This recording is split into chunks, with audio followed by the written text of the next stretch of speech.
Saya persilakan untuk Andreas, silakan. Shalom. Shalom. Shalom kok Erik sama Pak Jonathan. Shalom. Maaf ya kalau sedikit bertele-tele atau nggak jelas gitu ya suaranya. Jangan minder dulu. Langsung aja Soalnya- ngomong. Langsung aja ya. Dengan bangga menyatakan firman Allah ini. Jadi Ya. semua harus bangga ya. Memberitakan firman Allah itu membanggakan ya. Siap. Kita akan buka di dalam Amsal 3 ayat 6 sampai yang ke-10. Saya akan bacakan ayat yang ke-6. Sebentar, kasih kesempatan jemaat untuk buka Alkitab ya. Mereka belum sedia ini. Kamu kan yang sudah sedia. Tapi jemaat kasih kesempatan untuk Mengajak buka Alkitab mereka. Mengajak jemaat untuk buka Alkitab yang kamu siapkan itu maksudnya. Kita buka Alkitab kita di dalam Amsal 3 ayat 6 sampai yang ke-10. Yang sudah dapat katakan amin. Amin. Saya akan bacakan ayat yang ke-6. Akuilah dia dalam segala lakumu, maka ia akan meluruskan jalanmu. Janganlah engkau menganggap dirimu sendiri bijak, takutlah akan Tuhan dan jauhilah kejahatan. Itulah yang akan menyembuhkanmu, menyembuhkan tubuhmu dan menyegarkan tulang-tulangmu.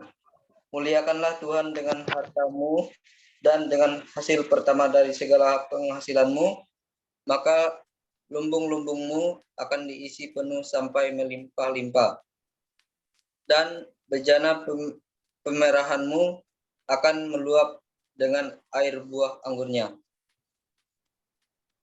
Di sini Tuhan mengajarkan kita untuk selalu mengakui Dia meskipun kita mempunyai masalah maupun apapun yang terjadi di dalam kehidupan kita. Tuhan mau kita mengakui Dia dalam setiap laku kita supaya Dia akan meluruskan jalan kita, dan kita pun harus berdoa untuk meminta apa yang kita rasakan, dan janganlah engkau menganggap dirimu sendiri bijak, takutlah akan Tuhan dan jauhilah kejahatan. Maksudnya di sini juga kita jangan tinggi hati dan sombong. Kita harus rendah hati dan tidak menganggap kita tinggi dan tidak menganggap kita pintar atau gimana, sombong atau itu. Dan Tuhan mau kita rendah hati dan menjauhi setiap godaan-godaan yang berasal dari si jahat. Dan itulah yang akan menyembuhkan tulangmu dan menyegarkan tulang-tulangmu. Tuhan di sini juga berbicara untuk menyembuhkan setiap tubuh kita, di mana kita berbuat yang tidak baik menurut Tuhan dan melanggar setiap aturannya, dan di mana juga kita harus menjadi teladan untuk orang-orang di luar sana. Dan muliakanlah Tuhan dengan hartamu dan penghasil pertama dari segala penghasilanmu. Dan juga Tuhan mau kita belajar untuk memberi semua apa yang telah kita kerjakan, supaya semuanya itu tidak sia-sia apa yang kita kerjakan. Yang ayat yang ke-10, maka lumbung-lumbungmu akan diisi penuh sampai melimpah-limpah, dan bejana pemerahanmu akan meluap dengan air buah anggur. Artinya di sini, ketika kita sudah memberi dengan hati yang tulus kepada Tuhan, Tuhan akan menggantikannya semuanya itu sampai melimpah-limpah dan tidak berkesudahan. Intinya di sini kita harus mengucap syukur, serahkan semuanya, semua permasalahan kita, dan Tuhan mengajarkan kita untuk memberi dan menerima apa yang Tuhan berikan. Hanya ini, terima kasih.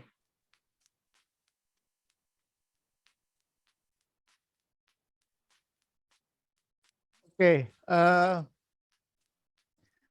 saya juga mau berbicara kepada yang lain ya. Usahakan sekarang ini kalau khotbah itu kita sebut one point speech. Khotbah itu isinya 1 poin aja. Usahakan sedapat mungkin 1 poin aja.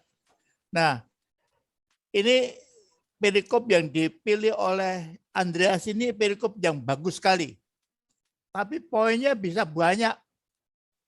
Bisa 5 sampai 6 poin. Nah, itu terlalu banyak untuk kita usahakan, bahkan untuk khotbah yang 45 menit aja, kalau bisa 1 poin aja, supaya jemaat tidak pikirannya itu jadi bingung. Wah, ini pendeta bicara apa lagi pada pagi ini di hari Minggu ya. Tapi usahakan 1 poin aja. Jadi ini kan ada hampir tiap ayat itu ada 1 poin.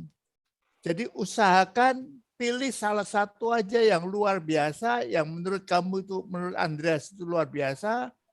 Pilih itu 1 dan tekankan itu. Kasih banyak contoh.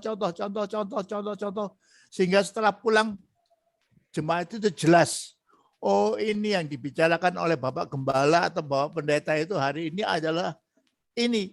Pelajaran mereka itu pulang dengan, oh pelajarannya yang kita terima adalah 1 hal ini. Jadi itu 1 point ya. Khotbah itu usahakan juga kalau bisa, walaupun masih ada pendeta-pendeta yang menganjurkan 3 poin atau 2 poin. Tapi kalau saya menganjurkan 1 poin aja. Jadi misalkan Andreas pilih ayat 9 dan 10. Itu 1 poin ya. Muliakanlah Tuhan dengan hartamu. Dan dengan hasil pertama dari segala penghasilanmu, maka lumbung-lumbungmu akan diisi penuh sampai melimpah-limpah, dan bejana pemeranmu akan meluap dengan air buah anggur. Jadi kalau kamu khotbah dari 2 ayat ini, nggak perlu seluruh perikop dari ayat 6 sampai 10, tapi hanya ayat 9 dan 10 itu kasih judul, memuliakan Tuhan melalui harta kita. Itu aja, itu poinnya itu cuma 1 itu aja. Muliakanlah Tuhan dengan hartamu. Caranya gimana? Kira-kira kita yang lain bisa ikut kasih masukan ya. Bagaimana kita memuliakan Allah dengan harta kita?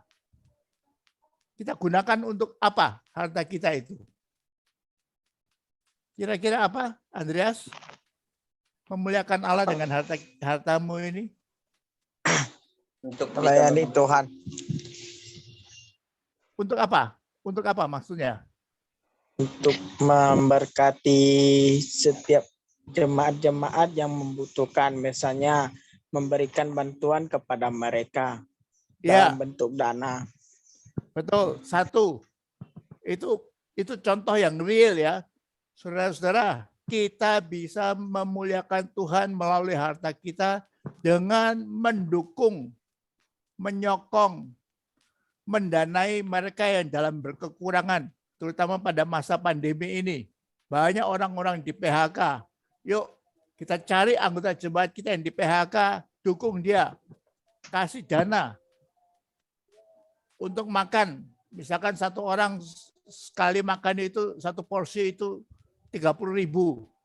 Ini makan sederhana aja ya. Jadi kalau keluarga itu ada 3 orang, ya kasih 100.000 setiap hari. Kalau saya orang kaya, 1 keluarga ini saya kasih 100.000 setiap hari. Dalam sebulan cuma 3 juta aja. Tapi karena saya orang kaya, saya bisa memuliakan Allah dengan mendanai keluarga ini 3 juta sebulannya. Misalkan karena bapaknya itu di PHK, tidak punya kerjaan. Nanti kalau bapaknya sudah punya kerjaan, sudah dapat penghasilan, Tuhan sudah memberkati lagi, ya kita hentikan mendukung dia dengan dana itu. Lalu kita cari yang lain lagi. Dengan apa kita bisa memuliakan Allah? Contoh yang lain, silakan. Dengan harta kita. Andreas, ada yang lain lagi?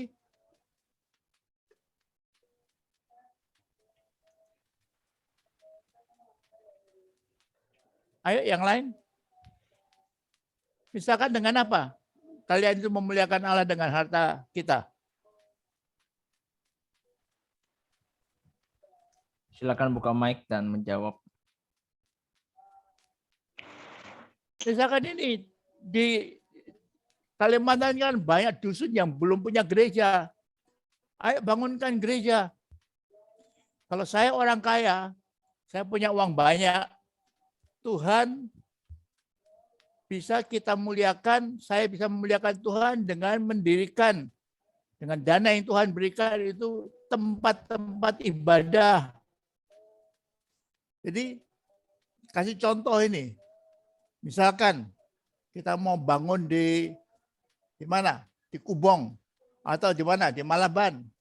Ayo kita cari tanahnya, beli tanahnya, bangunannya, siapa yang akan membangun, dananya kita sediakan.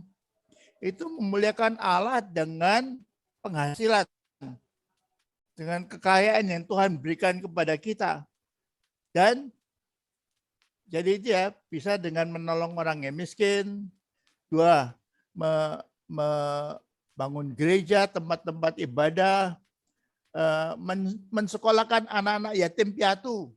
Mungkin bikin yatim piatu di daerah, di salah satu dusun untuk menampung anak-anak yang orang tuanya sudah meninggal.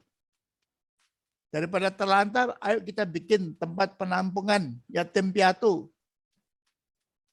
Atau anak-anak yang tidak bisa sekolah. Di dusun-dusun ini kan banyak anak-anak yang tidak bisa meneruskan sekolahnya karena orang tuanya, apalagi di masa pandemi ini ya, orang tuanya di PHK. Yuk kita sekolahkan anak-anak. Dengan demikian kita memuliakan Allah dengan segala harta kita. Sesuai dengan ayat 9 itu. Akibatnya apa? Akibatnya Tuhan akan mengisi lumbung-lumbung kita penuh sampai melimpah-limpah. Akibatnya bukan akan habis uang kita. Tapi sesuai dengan janji Allah, akan apa? Melimpah-limpah lumbung kita itu. Dan bejana pemerahanmu akan meluap dengan air buah anggur. Kita akan diberkati Tuhan secara berlimpah-limpah dengan segala macam cara kehendak Tuhan ya. Jadi jangan khawatir. Saudara yang ada duit diberkati Tuhan, gunakan penghasilan atau harta kita itu untuk kemuliaan Tuhan.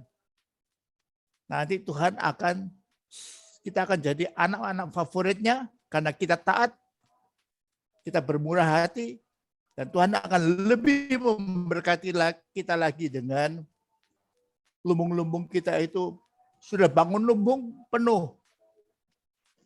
Sebentar lagi masa tuaian, menuai lagi, bangun lagi supaya ada tempat untuk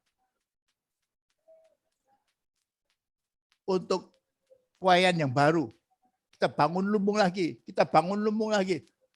bangun lumbung lagi, dan Tuhan akan mengisi penuh sampai berlimpah-limpah lumbung-lumbung yang kita bangun itu. Kita akan tambah lama tambah jadi kaya. Berani kamu berlomba dengan Tuhan, siapa yang lebih murah hati? Kamu Andreas atau Tuhan yang lebih murah hati? Andreas. Tuhan. Tuhan akan lebih bermurah hati. Kamu kasih, saya akan bermurah hati sesuai dengan firman Allah itu. Saya kasih 1 juta, Tuhan akan memberkati 10 juta. Saya akan kasih 10 juta, Tuhan akan memberkati 100 juta. Terus menerus begitu, sesuai dengan janjinya di dalam perikop yang kamu buka ini. Tapi jangan pakai seluruhnya, dari ayat 6 sampai ayat 10 itu banyak sekali poin-poinnya. Pokok-pokoknya banyak. Gunakannya salah satu. Seperti tadi saya kasih contoh, salah satu memuliakan Tuhan dengan hartamu. Ayat 9 itu, dan akibatnya kita lihat itu. Ayat 10 yang luar biasa. Ngerti ya Andreas ya? Jangan banyak-banyak. Jangan, apalagi cuma seberapa jam. Jangan semuanya dijelaskan itu. Terlalu banyak poinnya. Malah kabur itu. Tadi Pak Pendeta Andreas ngomong apa aja tadi ya? Kok saya lupa semua. Tapi kalau Andreas hanya satu poin aja, satu pokok pembicaraan aja, satu topik aja, maka dia akan pulang gereja itu ngerti, oh, saya betapapun saya dikasih uang Tuhan sedikit aja, saya harus gunakan untuk memuliakan Tuhan. Ngerti ya, Andreas ya? Satu poin aja ya. Yang lain semua ngerti ya. Usahakan satu poin aja, jangan banyak-banyak. Kalau 3 poin aja orang sudah lupa nanti. Ya. Oke. Terima Silakan, kasih Erik. masukannya. Ya, silakan. Ya, terima kasih Pak. Maksud Pak Jo, karena waktunya nggak terlalu panjang, sebisanya di sini satu poin dijelaskan detail dalam gitu ya. Jadi supaya jemaat-jemaat pada tahu nanti. Itu. Oke, selanjutnya kepada Pak Dedi. Silakan Pak.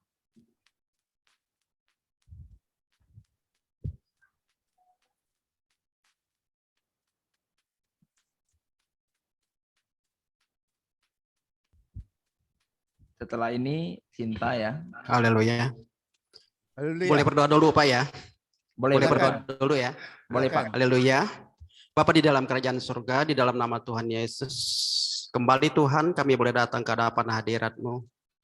Kami boleh mengucap syukur dan berterima kasih berkat kasih karunia, berkat penyertaan Tuhan di sepanjang hidup hari ini yang telah kami lewati. Dan kami bersyukur Tuhan, jika malam hari ini kami boleh ada di tempat ini, sebagaimana kami ada, karena ada suatu kekuatan daripada Tuhan yang sudah mengalir dalam setiap kehidupan kami, Bapa. Terima kasih ya Tuhan, dan saat malam hari ini, inilah hamba-Mu ya Tuhan, mau belajar, mau bersharingkan firman Tuhan ini bersama-sama dengan saudara-saudara kami, yang berada di mana-mana, yang berada di daerah, yang ada di kota, di mana-mana pun kami berada hari ini. Biarlah kasih karunia Tuhan akan memberkati kami semua dan memulihkan kami semua Tuhan. Terlebih juga Tuhan Engkau memberkati setiap perangkat-perangkat yang kami gunakan malam hari ini, supaya perangkat-perangkat yang kami gunakan malam hari ini boleh menjadi tersalur dengan baik, boleh menjadi berkat bagi kemuliaan Allah Bapa. Terima kasih ya Tuhan, terpujilah Engkau, menjadi dalam nama Tuhan Yesus kami berdoa dan mengucap syukur. Haleluya. Amin. Terima kasih. Amin. Haleluya. Shalom. Shalom. Shalom. Halo, shalom. Shalom Pak Jo. Shalom. Shalom Pak. Shalom Pak Erik. Shalom. Halo, shalom semuanya. Shalom semuanya di mana saja anak-anak Tuhan berada malam hari ini. Nah, saya ya tentunya sebagai orang tua turut andil dan bersukacita juga pada malam hari ini. Namun walaupun dengan kekurangan saya, tapi itu bukan membuat bahwa saya akan lemah. Tidak Pak. Jadi semakin hari saya semakin dikuatkan, semakin hari saya tetap semangat walaupun sudah tua. Nah ini, sebelum kita belajar firman Tuhan malam hari ini dan sharing firman Tuhan pada malam hari ini, ada satu tip dari saya. Tip dari saya adalah begini, di dalam firman Tuhan 37 itu ayat 25, dahulu itu saya muda, tapi sekarang saya sudah menjadi tua. Nah, inilah sekarang saya sudah menjadi tua. Nah, tapi walaupun sudah tua, saya tetap semangat di dalam Tuhan. Nah, jadi pada malam hari ini kita mau sharing bersama-sama. Maksud dan tujuan saya bukan menggurui, dan saya ini adalah orang biasa, ya. Mungkin kalau ada kekurangan, kelemahannya itu biasa ya. Ya oke, puji Tuhan. Pada malam hari ini kita mau belajar bersama-sama, yaitu di dalam firman Tuhan yang boleh kita buka bersama-sama di dalam Efesus Efesus pasal yang kedua. Efesus pasal yang kedua, ayat yang ke-8. Jadi malam hari ini saya coba men-sharingkan firman Tuhan ini. Saya mau mengambil satu ayat saja. Ya tidak banyak-banyak, satu ayat saja ya. Jadi perikop di atas di sini adalah semuanya adalah kasih karunia. Nah, firman Tuhan ini berkata seperti ini. Sebab karena kasih karunia kamu diselamatkan. Itu bukan hasil usahamu, tetapi pemberian Allah. Saudara kekasih di dalam Tuhan, ada 3 hal yang saya lihat di dalam firman ini, di dalam Efesus pasal 2, ayat yang ke-8 ini ada 3 hal menurut saya yang perlu kita ketahui bersama-sama. Nah, di sini berbicara pertama tentang kasih karunia. Tentang kasih karunia. Dan yang kedua tentang keselamatan.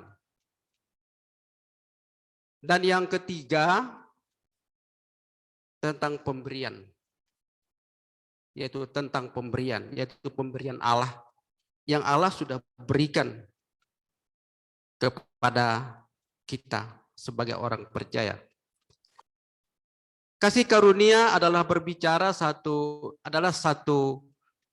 pemberian Allah. Pemberian Allah kepada orang yang percaya. Allah memberikan kasih karunia kepada orang percaya melalui Roh Kudus-Nya. Sehingga kasih karunia itu diinvestasikan Allah kepada setiap orang-orang yang percaya.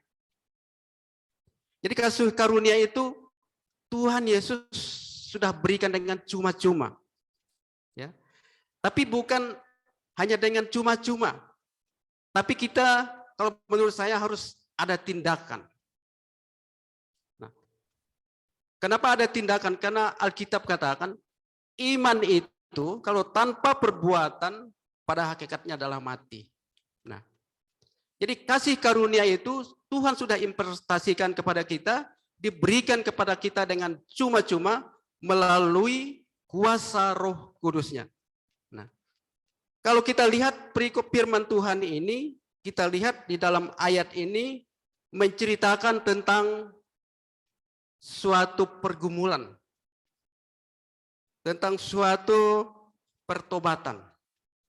Firman Tuhan ini. Kalau kita melihat di dalam Roma pada pasal yang ketiga ayat yang ke-23, semua manusia ini sudah jatuh di dalam dosa. Bahkan sudah kehilangan kemuliaan Allah. Dan tidak ada yang benar. Seorang pun tidak. Semua sudah berbuat dosa di hadapan Allah. Nah, jadi oleh karena kasih karunia Tuhan diberikannya kepada kita supaya kita tidak binasa di dalam hidup ini. Jadi firman Tuhan ini memberikan pengertian kepada kita bahwa semua umat manusia di dunia ini tidak ada satupun yang benar. Semuanya sudah jatuh di dalam dosa dan telah kehilangan kemuliaan Allah. Lalu bagaimana kita bisa diselamatkan?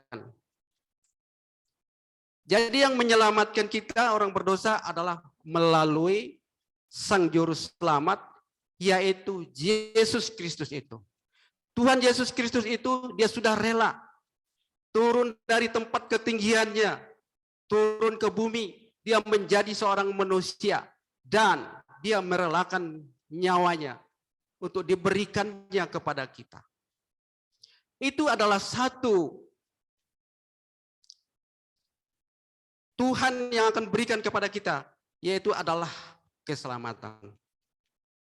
Saudara kekasih di dalam Tuhan, Bagaimana kalau kita tidak mendapat keselamatan di dalam dunia ini? Di dalam nanti di masa-masa yang akan datang. Apakah kita bisa mati konyol? Jikalau kita tidak mendapat keselamatan itu daripada Tuhan itu, niscaya umat manusia ini akan semua mati konyol dan dikuburkan di perut bumi, tenggelam, tidak pernah bangkit-bangkit, mendam terus dalam tanah. Tapi oleh karena kasih karunia Tuhan, Tuhan itu sendiri sayang kepada umat manusia, supaya jangan ada satupun manusia di bumi ini yang jatuh di dalam dosa. Itulah kebaikan Tuhan. Sehingga dia tidak mati di kayu salib untuk menebus kita, dibayar dengan lunas, bukan dengan cicil. Yesus membayar kita dengan lunas. Melalui keselamatan itu adalah sumbernya adalah dari Tuhan Yesus itu sendiri. Saudara kekasih di dalam Tuhan, kalau kita melihat bangsa-bangsa di dunia ini, semua suku, semua bangsa, semua umat adalah mencari keselamatan atau mencari surga itu. Tapi saudara kekasih di dalam Tuhan, bermacam-macam cara orang mencari keselamatan itu. Mungkin ada yang pergi di gunung-gunung, mungkin ada yang pergi di batu-batu, mungkin ada yang membotak-botak rambutnya supaya dia mendapat keselamatan itu. Itulah cara manusia. Tapi yang dimaksud Allah bukan seperti itu. Yang dimaksud Allah adalah supaya kita sungguh beriman dan mengaku kepada Dia, maka kita akan diselamatkan. Oleh karena itu, kalau menurut saya, kita harus mempunyai iman. Ada juga di saudara kita di luar sana. Mereka masih sedang bingung. Mereka sedang masih mencari bagaimana cara mencari keselamatan itu. Kalau kita orang percaya, kita tidak perlu mencari lagi. Kita percaya cukup percaya, melakukan kebenaran firman Tuhan. Apa yang firman Tuhan lakukan, katakan itu kita lakukan.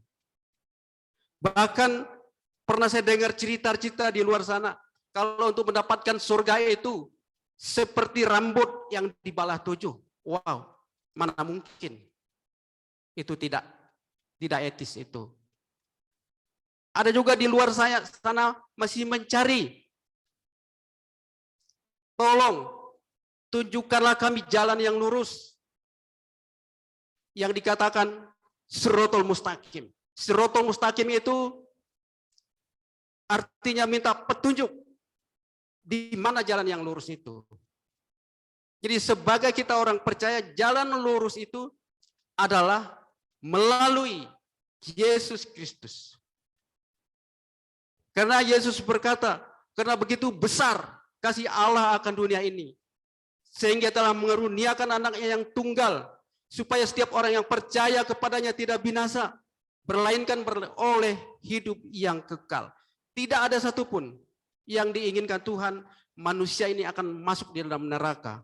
Karena neraka itu diciptakan bukan untuk kita. Neraka ini diciptakan untuk iblis, bukan untuk kita. Oleh sebab itu Tuhan mengasihi kita. Dia berinkarnasi turun ke bumi ini untuk memberikan kita keselamatan. Dan hidup kita adalah mempunyai kehidupan yang kekekalan. Itulah yang Yesus berikan kepada kita. Jadi saudara kekasih di dalam Tuhan, di sini kita melihat di dalam yang kedua, di sini berbicara tentang keselamatan.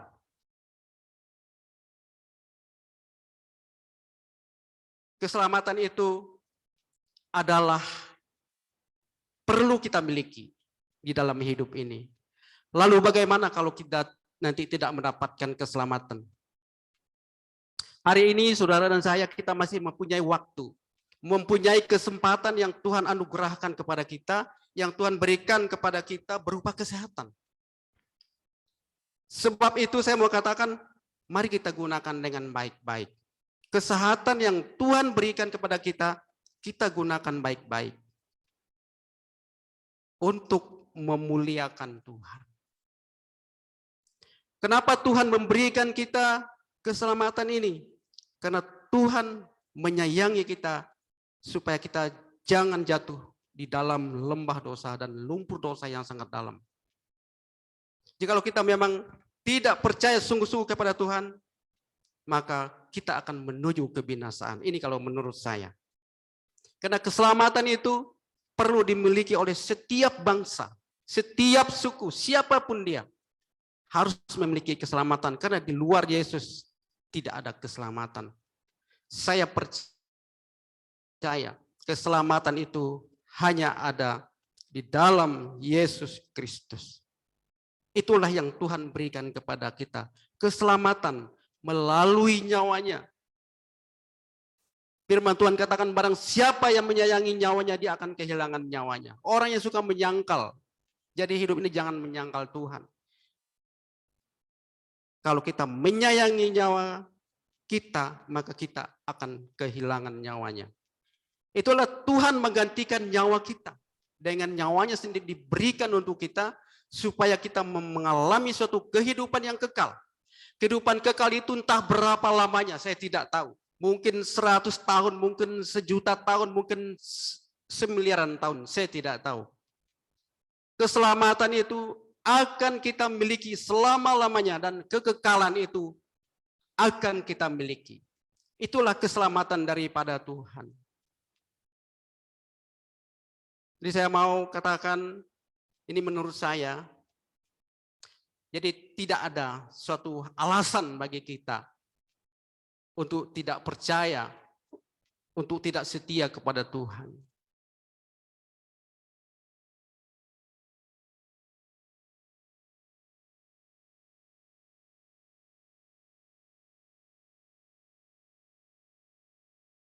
Tentang internetnya ya? Sebentar lagi masuk lagi kayaknya, Pak. 1961. Jadi usia saya sudah menginjak 60-an tahun.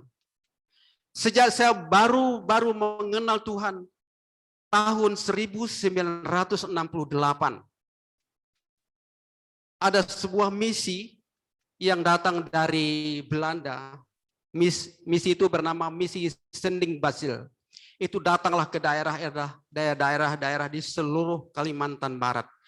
Pertama-tama tujuannya ada Kalteng. Setelah Kalteng, Kalimantan Barat, seluruh pedesaan Kalimantan Barat. Menyebarlah kabar baik, kabar sukacita itu. Akhirnya misi itu datanglah ke rumah kita, ke rumah orang tua saya. Jadi dia mohon, dia akan memberitakan kabar keselamatan itu. Sehingga orang tua saya pada waktu itu dipakai menjadi penetua jemaat untuk perkebaran Injil. Puji Tuhan sampai hari ini. Tapi dengan beriringnya waktu, kekristenan saya hanya sebatas mengenal Kristen. Tapi saya belum memahami apa arti Kristen itu, apa arti Yesus itu, dan apa arti keselamatan itu. Saya belum pernah mengalami.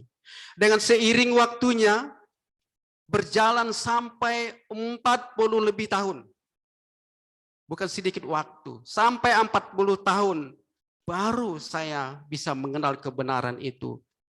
Lebih daripada 40 tahun. Tepatnya pada tahun 2011. Pada tahun 2011 saya baru mengenal Tuhan. Dan dinyatakan lahir baru kalau menurut saya. Saya sudah lahir baru tepat tahun 2012. Jadi puji Tuhan sampai hari ini. Walaupun di dalam keluarga saya banyak juga yang tidak setuju karena kami juga ya berbeda-beda aliran. Tapi saya tetap setia. Saya tidak mundur sedikit pun. Saya tetap percaya. Dan saya sudah mengalami kasih Tuhan itu sampai hari ini. Itulah kebaikan Tuhan buat saya. Saya merasakan Tuhan itu mulai tahun 2012 itu sampai pada hari ini. Apa yang terjadi dalam hidup saya? Tuhan selalu memberikan saya roh sukacita. Tuhan selalu memberikan kepada saya roh kedamaian, kesabaran, kemurahan, kelemah lembutan, itulah yang Tuhan berikan saya. Walaupun saya ditentang, tidak mengapa. Asalkan jangan saya menentang Tuhan dan Tuhan menentang saya. Jadi hari ini saya merasakan kasih Tuhan itu yang sangat luar biasa. Sudah terjadi dalam pribadi saya. Sudah saya rasakan sampai hari ini. Itulah kebaikan Tuhan yang saya rasakan dalam hidup saya. Itulah profil dari saya. Sewaktu saya sebelum mengenal Tuhan dan sesudah mengenal Tuhan. Ya, oke, puji Tuhan. Di sini kita mau lihat di yang ketiga, karena di sini ada kasih karunia, keselamatan, pemberian Allah. Saudara kekasih dalam Tuhan, kalau berbicara tentang pemberian, manusia itu hari-hari ini juga memberi. Suku bangsa-bangsa lain juga memberi. Katanya untuk menuju keselamatan itu harus banyak-banyak beramal, harus banyak-banyak bersedekah. Tapi yang dimaksudkan Tuhan bukan seperti itu. Yang dimaksudkan Tuhan adalah kita memberikan hati kita kepada Tuhan. Sungguh-sungguh hidup dalam Tuhan. Itulah yang Tuhan berikan kepada kita. Saudara kekasih dalam Tuhan, pemberian manusia itu dengan pemberian Allah itu sangat jauh berbeda. Pemberian manusia itu selalu mengharapkan kembali. Selalu minta ganti dan minta dilihat orang. Tapi yang namanya pemberian Tuhan itu tidak terbatas. Dia sampai memberikan nyawanya. Dia memberikan segalanya buat kita. Sehingga darahnya tercucur di kayu salib untuk menebus dosa saudara dan saya yang percaya kepada dia. Oleh sebab itu, jangan sampai kita menyia-nyiakan pemberian Tuhan ini yang sudah Tuhan berikan dalam setiap kehidupan kita. Saya menyadari bahwa hidup ini adalah satu kesempatan. Kesempatan tidak banyak kali. Jadi kesempatan itu hanya datang satu kali. Jadi selama saya sehat, saya tetap berjuang. Walaupun saya pengikut dari belakang tidak apa-apa. Yang penting saya mau setia. Yang penting saya mau merasakan kasih Tuhan dan berubah. Itu yang paling penting. Dan ada buahnya. Bukan hanya sekedar ikut-ikutan dalam Tuhan. Saya merasakan, sungguh saya merasakan sampai hari ini. Di mana waktu saya jatuh sakit, kurang lebih mengalami sampai kurang lebih 10 tahun.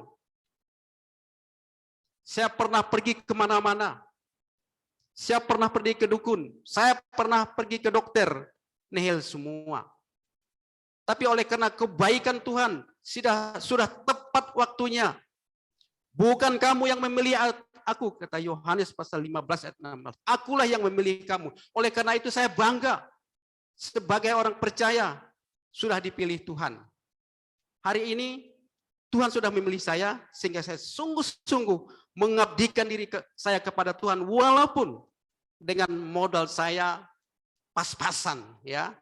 Kalau ada orang suruh doa, ya saya doa. Kalau tidak orang suruh doa, tidak apa-apa. Saya tidak menuntut hal-hal yang seperti itu. Karena kita bukan minta hargai ya dalam hidup ini. Itulah pemberian Tuhan yang sampai saat ini sudah saya rasakan dan melekat di dalam setiap kehidupan pribadi saya. Dan kita mau melihat di sini ayat yang terakhir, yaitu di dalam masih Efesus pasal 2 ayat 8. Tadi kita berbicara ayat 8. Sekarang kita berbicara tentang ayat yang ke-9. Nah, di sini itu bukan hasil pekerjaanmu. Jangan ada orang yang memegahkan diri. Saudara kekasih dalam Tuhan. Itu bukan karena kuat dan gagah kita. Bukan karena kuatnya, bukan karena mampunya saya. Tidak, saya orang lemah. Bukan hasil pekerjaan saya. Bukan dari hasil usaha saya. Oleh kemurahan Tuhan. Sampai detik ini, saat ini saya mengalami kasih Tuhan yang luar biasa.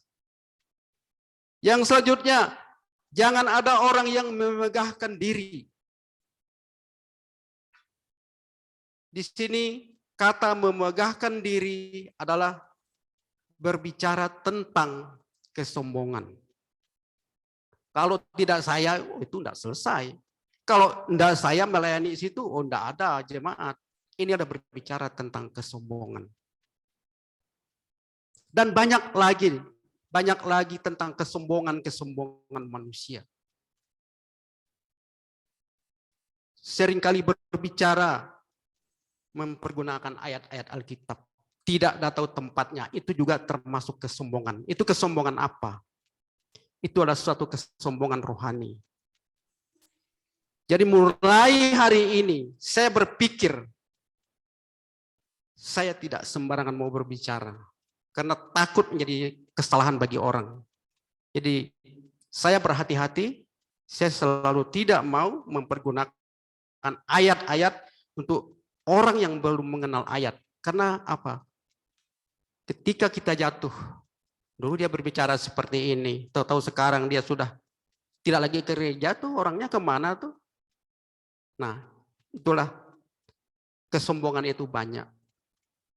Kesombongan rohani dan kesombongan pribadi ada itu di dalam tubuh manusia. Oleh karena itu, selalu menurut saya mau banyak berdiam diri dan tidak mau banyak tahu. Terkecuali ditanya saya bisa tahu. Kalau untuk menjelaskan saya tidak mau. Itulah yang selama ini sudah menjadi rema dalam kehidupan saya. Jadi firman Tuhan pada malam hari ini saya kira cukup sampai di sini yang saya sampaikan. Jikalau memang ada kekurangannya atau kelebihannya, saya mohon minta maaf. Karena inilah yang saya bisa sampaikan. Kalau ada kekurangan dan lain-lainnya, saya karena orang terbatas cuma sampai di sini. Sampai di sini pengertian saya untuk selanjutnya nanti Tuhan yang bisa menambahkan. Firman Tuhan sampai di sini. Saya ucapkan terima kasih. Selamat malam. Salam sejahtera dan shalom. Tuhan Yesus memberkati. Terima kasih Pak. Mari kita tepuk tangan buat Pak Dedi. Puji Tuhan. Silakan Pak Jo untuk memberikan komentar.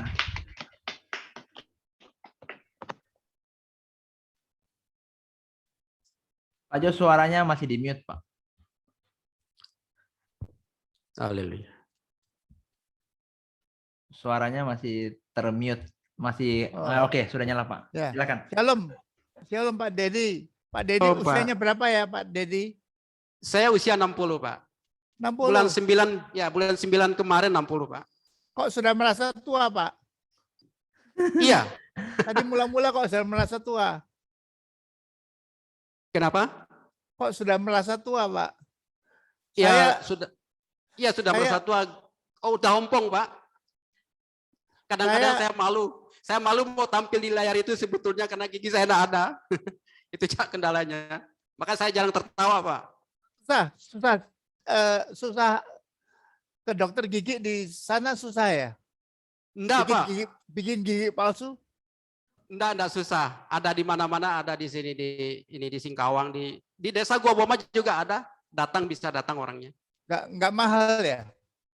Enggak sampai 1 juta, Pak.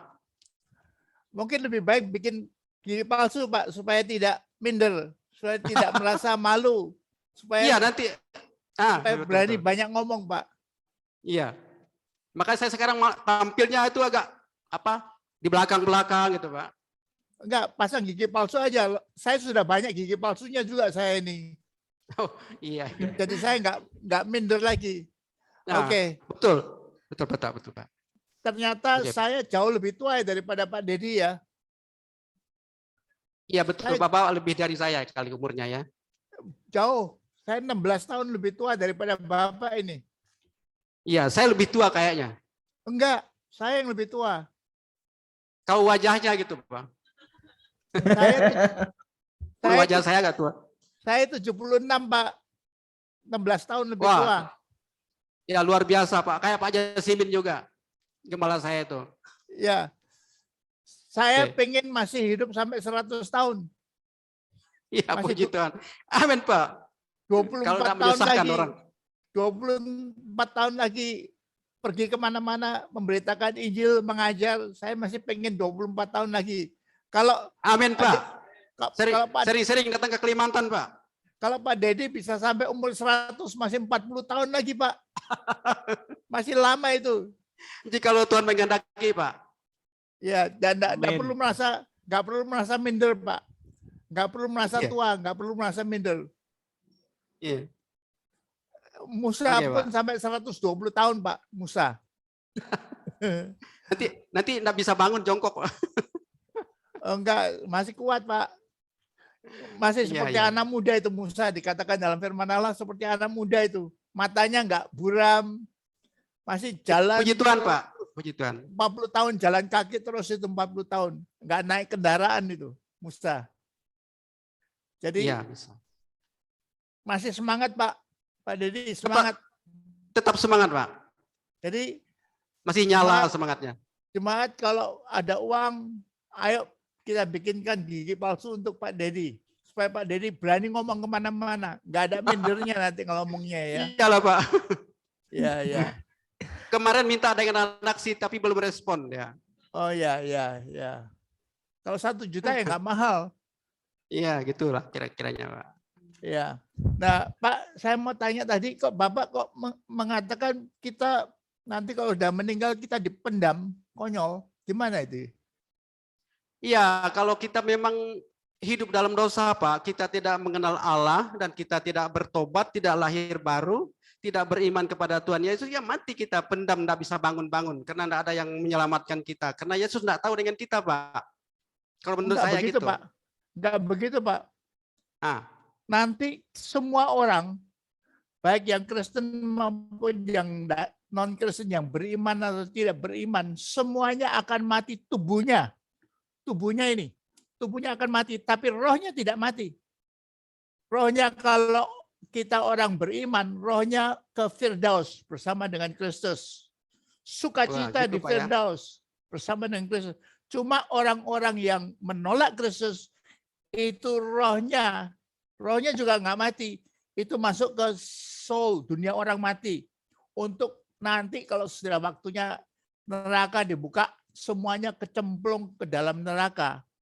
Jadi yang dipendam di tanah itu nanti itu hanya tubuhnya. Tapi tubuh kita yang dipendam di tanah itu nanti semua dibangkitkan. Kita yang beriman kepada Kristus dibangkitkan untuk menyongsong Kristus di angkasa, dan tubuh yang dibangkitkan itu tahan sampai kekal itu. Tapi orang-orang yang tidak beriman, yang menolak Kristus juga dibangkitkan. Tubuhnya juga akan kekal. Tapi kekal untuk disiksa, untuk teriak-teriak, untuk menangis-nangis, disiksa oleh setan-setan di neraka, dibakar terus, nggak mati-mati, nggak hancur-hancur ini tubuh kebangkitannya yang kekal itu. Sampai menyedihkan, mengenaskan sekali. Jadi itu nasib kita nanti, Pak. Tubuh akan hancur, tapi nanti akan dibangkitkan. Roh tidak akan mati, tetap langsung masuk ke soul, dunia orang mati, atau ke Firdaus bagi orang yang beriman. Nah, itu luar biasanya bagi kita ya. Jadi rohnya tidak akan pernah mati, Pak. Yang mati itu apa? Yang mati itu tubuh. Sama seperti waktu Tuhan menciptakan gajah, menciptakan kecoa, menciptakan anjing, kucing, harimau, itu tubuhnya akan mati, tapi karena mereka tidak punya roh, ya udah mati sudah habis, selesai. Tidak ada kebangkitan dan segalanya. Tapi bagi kita yang diciptakan khusus sebagai manusia itu diberi roh, dan rohnya tidak akan mati sampai selamanya, akan kekal. Cuma kekalnya nanti di neraka atau di surga. Puji Tuhan bagi kita yang di dalam Kristus, kekalnya di dalam surga. Bahagia kekal, nyaman kekal. Jadi sudah digaransi ya. Orang Kristen tidak boleh ada ketakutan. Ini teman saya baru kehilangan adiknya karena sakit. Nangis-nangis. Tapi saya tanya sama dia, adik ini adik perempuan. Adik perempuannya sudah bertuhan dengan Kristus, sudah. Tidak perlu nangis-nangis. Oke, nangis-nangis boleh, sedih boleh, sebentar aja. Sebab dia sekarang ini di Firdaus bersama dengan Kristus. Dia senang di sana. Dia kasihan lihat kakaknya yang nangis-nangis ini. Yang masih menderita di Jakarta ini atau di Surabaya atau di kota mana atau di Kalimantan. Tapi dia sudah senang. Tidak perlu kita tangisin orang-orang yang mati di dalam Kristus itu. Karena waktu dia begitu mati, begitu dia sampai di gerbang Firdaus, ada yang dua tangan yang terbuka menyambut dia itu. Tangannya Kristus. Hai hambaku yang baik dan setia. Dan dia dipeluk oleh Kristus, masuk dalam Firdaus, masuk dalam kesukaan Tuhanmu. Itu luar biasanya. Jadi nggak ada patah semangat, nggak ada putus asa. Tapi itu harapan yang luar biasa bagi kita yang dalam Kristus. Dan itu mestinya menarik sekali bagi orang-orang yang belum terima Kristus. Tapi ternyata nggak menarik. Mereka nggak tertarik akan jalan keselamatan. Coba Pak Dedi bayangkan ya, sekarang ini di dunia ini hampir belum sampai 8 miliar orang. Hampir 8 miliar orang di seluruh muka bumi yang masih hidup sekarang ini. Yang sudah terima Kristus berapa? Paling-paling 1 miliar. Itu yang ke jalan sempit. Yang 7 miliar kemana? Di jalan yang lebar. Rame-rame. Nanti akhirnya mereka semua kecemplung ke dalam neraka. Tapi ngomong sama 7 miliar itu untuk mereka terima keselamatan, gampang nggak? Tidak gampang. Mereka nggak mau. Mereka nggak mau. Ingat waktu saya di Kalimantan ya, di Dusun Pasi ya, saya dengar tentang anak-anak muda di sana. Bahkan ada yang siswa-siswi kita yang akhirnya masuk di BISOM ya, itu mereka cerita masalah mereka. Banyak anak-anak muda, anak-anak remaja di dusun-dusun di Kalimantan itu, remaja-remaja Dayak itu. Kalau diinjili, nggak mau. Mereka sudah enak. Saya kan kerja, saya sudah dapat uang ini, entah dengan noreh, karet, ataupun dengan dompeng ya. Saya sudah kerja, saya punya uang sendiri. Kalau saya mau minum-minum, itu kan hak saya. Ini kan hak saya untuk minum-minum. Saya nggak merugikan siapa-siapa. Kalau saya mau main judi, ini uang saya sendiri.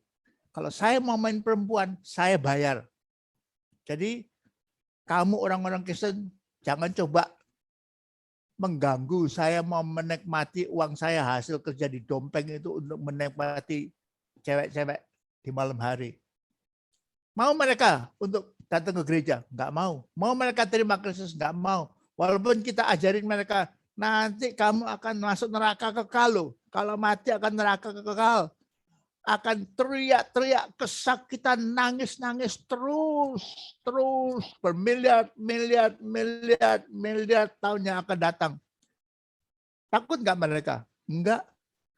Mereka lebih senang main perempuan, mereka lebih senang main judi, mereka lebih senang minum-minuman, ngerokok. Mereka lebih senang itu daripada masuk gereja. Enggak takut mereka. Nah, itu tugasnya Pak Dedi, tugas kita semua menginjili orang-orang yang lagi di jalan lebar itu. Ayo, terima Kristus, masuk ke jalan sempit. Supaya kamu tidak menderita kekal nanti. Supaya kamu bahagia kekal di surga. Nah, ini tugas kita. Bagus Pak, ini ayat-ayat penginjilan memang. Dalam Efesus pasal 2 ayat 8, 9, 10 itu ayat-ayat penginjilan. Oke, saya rasa cukup ya untuk mempertegas penginjilannya daripada Pak Dedi ini. Ya, oke. Terima kasih Pak atas motivasinya. Semoga di hari-hari yang akan datang mungkin lebih baik lagi, Pak. Terima kasih. Ya. Tuhan berkati. Bikin gigi palsu ya, Pak ya? Ya, bikin boleh, gigi Pak. palsu supaya suaranya bisa lantang, nggak malu ngomong ya. Nggak malu kalau ngomong ada uangnya ya, besok. Nah, Ya. besok ya kalau ada uangnya. Oke, Besok makasih, dia Pak. mau Tuhan berkati. cari dokter besok dia Pak Dedi mau ganti giginya besok. Kalau 1 juta Oke. aja nggak mahal. Kalau di Iya. Jakarta 20 juta begitu. Ya, oke. Tuhan Oke. berkati, Pak. Makasih. Terima kasih Pak Dedi, terima kasih Pak Jo juga telah memberikan masukan. Oke, luar biasa. Selanjutnya kita langsung saja memanggil Sinta. Habis Sinta, Pak Akian, silakan Sinta.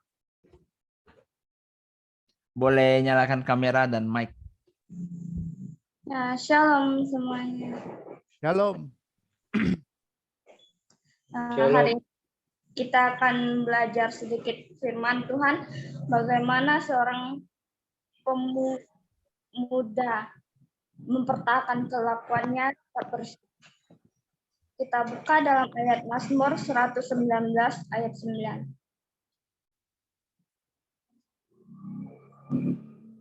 Dengan apakah seorang muda mempertahankan kelakuannya? Oke, Sinta, paling sedikit 2 kali diucapkan alamat ayatnya ya. Orang nggak akan dengar sekali, nggak akan ingat itu. Mazmur 100 berapa?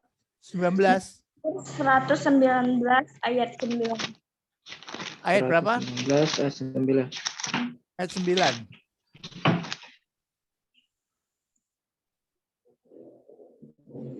Sekali lagi, Mazmur 119 ayat 9. Dengan apakah seorang muda mempertahankan kelakuannya bersih? Dengan menjaganya sesuai dengan firman-Mu.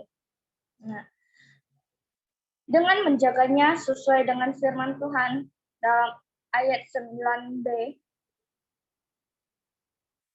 menjaganya sesuai dengan firman-Mu.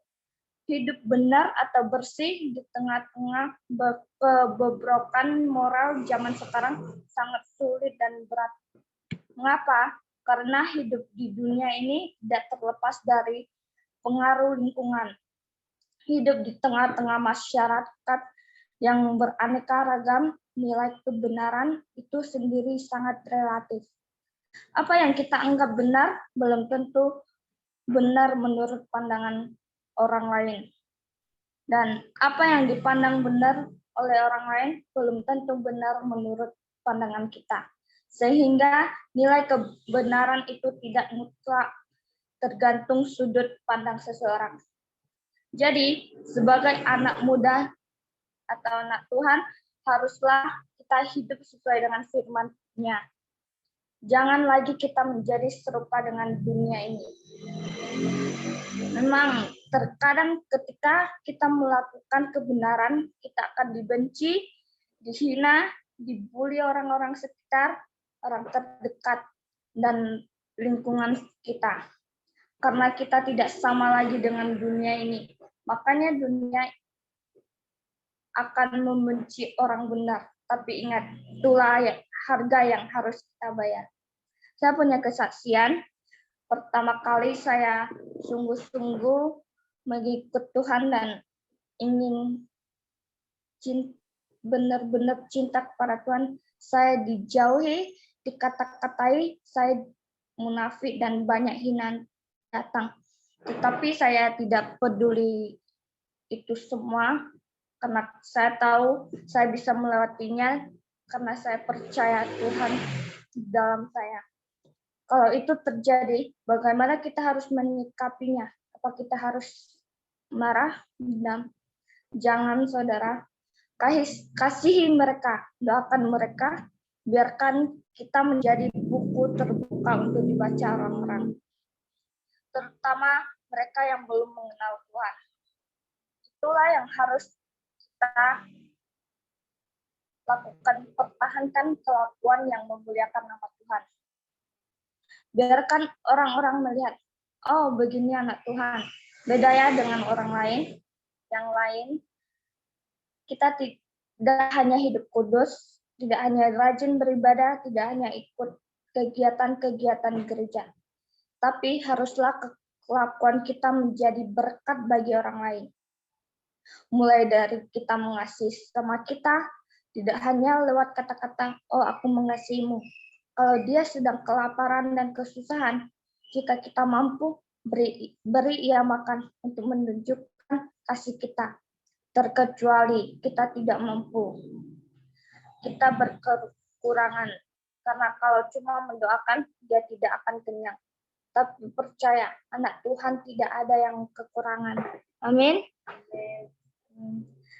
Masih banyak hal yang lain yang bisa kita lakukan mempertahankan laku kita anak-anak muda. Intinya, dekat dengan Tuhan, sumbernya dulu. Biarlah Roh-Nya yang terus menuntun anak-anak muda, karena tidak mudah anak muda mempertahankan kelakuannya yang bersih di zaman sekarang jika tanpa Roh Tuhan. Jadi harus intim dengan Tuhan. Amin. Saya serahkan kepada. Sudah selesai? Oke. Oke, Sinta. Ini ayatnya ini bagus. Memang ini ayat untuk orang-orang muda ya. Iya. Supaya mereka tidak hidup dalam dosa, tapi hidup sesuai dengan firman Tuhan. Nah, mungkin Sinta ingat, kalau khotbah itu tidak boleh abstrak, harus konkret. Ngerti ya? Tidak boleh abstrak, harus konkret. Iya. Tidak boleh teori tok, tapi harus nyata. Nah, memang Sinta tadi kasih sedikit contoh supaya tidak abstrak. Tapi masih sedikit, Sinta. Kita kan tadi mengatakan waktu dulu itu dibully. Apa itu dibully? Nah, banyak orang-orang, kalau anak-anak muda ngerti itu dibully. Tapi orang tua itu nggak ngerti dibully itu diapain sih. Jadi, kasih contoh-contoh konkret, Sinta. Kalau orang muda orang-orang muda Dayak di Kalimantan itu kalau dibully itu diapain? Kamu dari Kalimantan ya? Iya. Iya. Diapain? Anak-anak muda itu kalau dibully itu diapain? Dikata-katain. Ya apa? Contohnya dikatain apa? Gunakan kata-kata kasar. Di sok suci ya gitu. Sok suci. Apalagi? Kata-kata yang tidak enak didengar lah. Ya itu abstrak itu. Kasih konkret, kasih contoh konkret.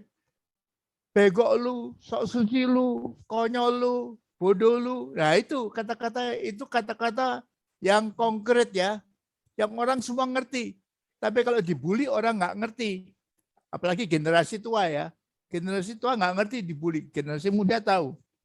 Nah, kembali kepada teksnya ya. Bagaimana atau dengan apa seorang muda mempertahankan kelakuannya bersih. Gimana supaya jadi orang-orang muda itu kelakuannya bersih?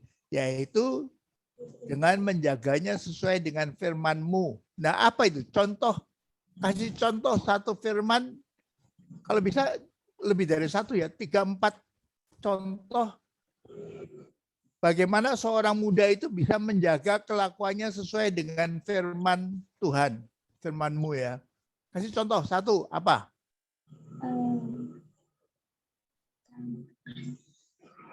Mengasihi. Mengasihi, caranya gimana? Kayak tadi ketika orang lagi kesusahan, kita memberi ya sedikit makanan biar dia tidak kelaparan. Oke, ya itu menjaga dengan firman. Tapi yang lebih jelas misalkan firman Tuhan ya, 10 firman Tuhan. Ini 10 firman Tuhan bisa digunakan banyak itu. Firman pertama. Firman pertama dan kedua, jangan buat patung, jangan menyembah. Banyak enggak di Kalimantan itu patung-patung? Banyak. Banyak. Dan orang menyembah enggak? Menyembah. Ini sebentar lagi ya, Cap Gome ya. Sebentar lagi, berapa hari lagi Cap Gome? Minggu depan. 6. 6 hari lagi. Itu yang paling ramai kota apa? Kota Singkawang. Singkawang. Nah, ada apa nanti di Singkawang? Ada Cap Gome kayak menyembah patung-patung gitu. Banyak orang menyembah Tuhan-Tuhan yang bukan Tuhan Yesus ya. Banyak patung-patung nanti di Arak enggak? Banyak patung-patung di Singkawang. Iya. Dan ada naga kuning ya. Di Singkawang itu kan ada naga kuning itu ya. Orang banyak menyembah juga. Di situ ada kelenteng juga ya. Nah itu jangan membuat patung dan jangan menyembahnya. Itu firman Allah. Nah kita tidak boleh ikut-ikut nyembah patung-patung yang banyak di pedalaman Kalimantan ini, dusun-dusun, kota-kota Kalimantan, dan terutama nanti 6 hari lagi waktu Cap Gomeh ya. Itu kasih contoh itu. Bagaimana lagi itu anak muda itu menjaga sesuai dengan firman Allah, yaitu jangan berzina. Anak-anak muda banyak yang berzina enggak? Hidup dalam perzinahan enggak? Iya, banyak. Kerja malam ya? Kerja malam ya? Kerja Iya. malam di mana itu? Kalau mereka kerja malam di mana?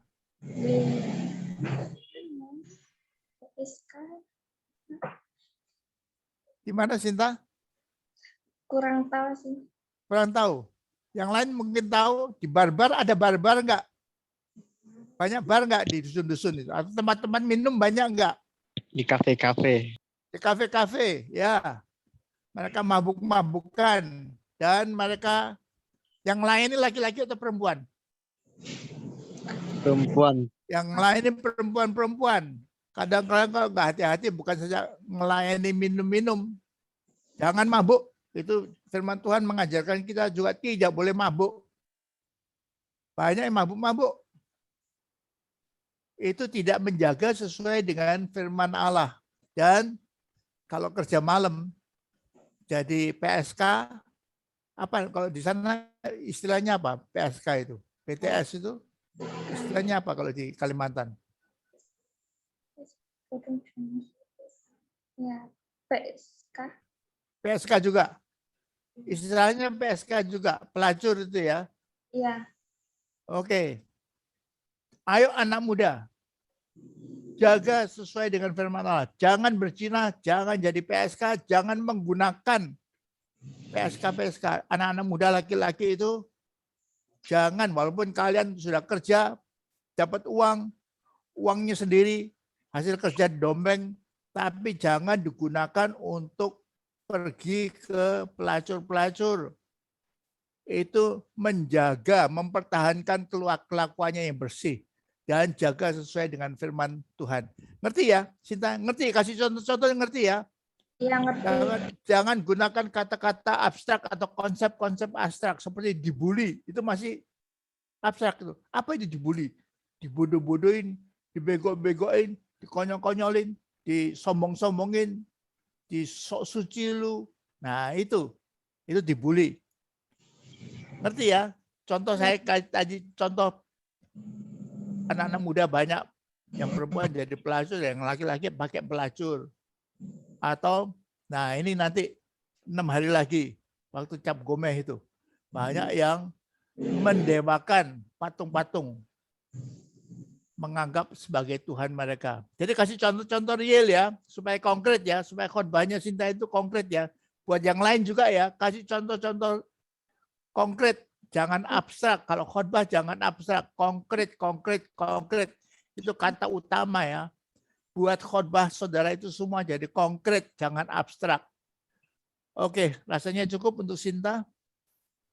Iya, terima kasih. Terima kasih Pak, terima kasih Sinta. Oke, Ya. yang selanjutnya saya rasa saya perlu panggil Ibu Yuli dulu deh.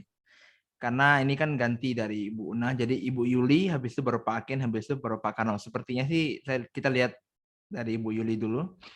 Berapa lama lagi? Oke, silakan Ibu Yuli. Ibu Yuli ya panggilnya ya.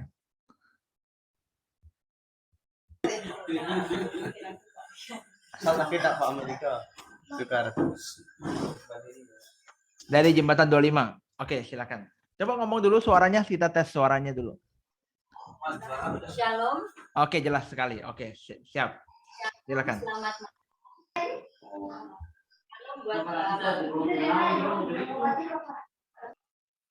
Shalom untuk Bapak Jonathan, juga untuk Shalom. Bapak Erik. Selamat malam. Ya, dan juga shalom untuk semuanya.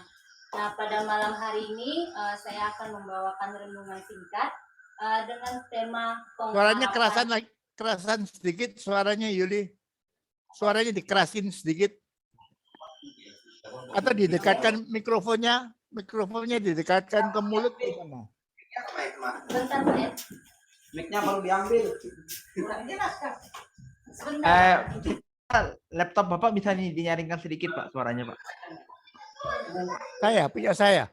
Ya, soalnya suara Yuli udah lumayan nyaring, Pak. Oh, Shalom, Pak. Oke, Shalom. siap. Bagus. Silakan.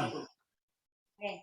Nah, pada malam hari ini saya akan membawa renungan singkat dengan tema pengharapan yang pasti.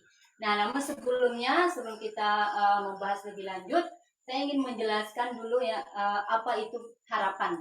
Harapan itu merupakan suatu keinginan yang ingin kita capai, atau apa yang menjadi impian kita itu merupakan suatu harapan. Nah, berbicara tentang harapan, yang pastinya semua orang itu pasti memiliki yang namanya harapan. Nah, misalnya harapan itu saya ingin menjadi lebih baik lagi ke depannya, atau saya ingin memiliki usaha, atau saya ingin memiliki sebuah toko, atau apapun itu merupakan suatu harapan. Nah, harapan juga di sini bisa menyangkut suatu profesi, misalnya yang berhubungan dengan cita-cita. Misalnya saya ingin menjadi seorang dokter, saya ingin menjadi seorang guru. Nah, itu merupakan suatu harapan. Dan yang pastinya semua orang itu pasti memiliki harapan.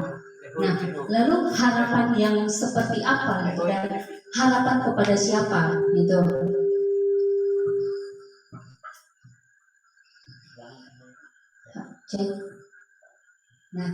Nah, di sini kan tadi kita berbicara tentang harapan itu merupakan suatu keinginan yang ingin kita capai. Nah, di sini berbicara tentang keinginan atau sesuatu yang akan kita capai itu sudah terjadi apa belum, gitu kan? Nah, kalau berbicara dengan keinginan yang ingin kita capai, berarti itu kan belum terjadi. Nah, kalau belum terjadi, berarti ada waktunya. Waktu itu kapan? Kalau berbicara tentang waktu, kita juga berarti berbicara tentang prosesnya. Ada proses yang harus kita jalani untuk mencapai yang namanya suatu harapan. Nah, saya mengajak Bapak Ibu dan saudara-saudara di sini untuk membuka Alkitab kita di dalam Ibrani pasal yang ke-6 ayat yang ke-11. Sekali lagi di dalam Ibrani pasal yang ke-6 ayat yang ke-11. Kalau sudah dapat katakan amin. Ibrani pasal 6 ayat ke-11, demikian firman Tuhan. Tetapi kami ingin supaya kamu masing-masing menunjukkan kesungguhan yang sama untuk menjadikan pengharapanmu suatu milik yang pasti sampai pada akhirnya. Nah, tadi kan kita berbicara tentang proses, tentang waktu. Ketika kita memiliki suatu harapan, yang pastinya itu tidak terjadi secara instan.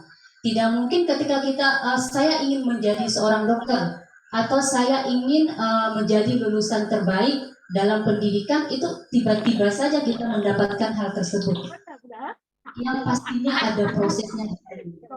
Kalau saya ingin menjadi lulusan terbaik dalam suatu pendidikan, pastinya saya harus belajar. Belajar dengan apa? Dengan sungguh-sungguh, dengan giat, dengan penuh keyakinan. Nah, jadi di sini dapat kita lihat di dalam Ibrani pasal 11 supaya kamu masing-masing menunjukkan kesungguhan yang sama untuk menjadikan pengharapanmu suatu milik yang pasti. Harus ada kesungguhan di dalam diri kita. Karena tanpa kesungguh-sungguhan, apapun yang kita inginkan, apapun yang kita harapkan, itu tidak akan pernah terjadi. Begitu. Jadi tidak ada sesuatu yang instan ataupun tidak ada sesuatu yang spontan yang kita terima. Karena istilahnya ketika kita masak mie instan saja itu masih ada prosesnya. Harus kita siapkan dulu airnya dan sebagainya. Tidak mungkin tiba-tiba kita ambil mie instan langsung kita makan. Ada proses yang harus kita jalani di situ. Nah, di dalam proses ini ya, dalam proses ketika kita memiliki suatu harapan ini, itu pastinya ada tahap-tahapnya, ada langkah-langkahnya. Bagaimana sih ketika saya ingin menjadi seorang dokter, apa yang harus saya lakukan? Jadi ada tahap-tahapnya, ada langkah-langkahnya, pokoknya ada sesuatu yang harus kita lakukan. Nah, berarti ada tindakannya di sini.